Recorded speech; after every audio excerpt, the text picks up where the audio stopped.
Bakı, Sumqayıt şəhərləri və Abşeron rayonu üzrə iyul ayı üçün pensiya ödənişlərinin həyata keçiriləcəyi tarix açıqlanıb.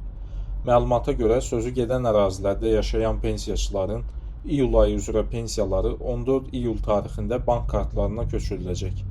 Ödənişlərin həmin gün ərzində mərhələli şəkildə həyata keçirilməsi gözlənilir. Hazırda ölkənin digər şəhər və rayonlarında yaşayan pensiyaçılar üçün ödəniş tarixləri barədə rəsmi və ya dəqiq məlumat açıqlanmayıb.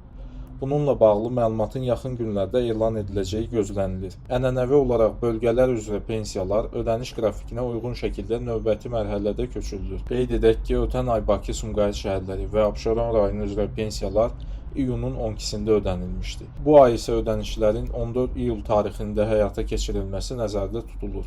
Pensiya alan vətəndaşlar vəsaiti bank kartları vasitəsilə bankomatlardan nağdlaşdıra və ya kart üzərindən istifadə edə bilərlər. Bölgələr üzrə pensiya ödənişlərinin dəqiq tarixi açıqlanacağı təqdirdə bu barədə əlavə məlumatların verilməsi gözlənilir. Pensiyaçıların rəsmi məlumatları izləmələri tövsiyə olunur.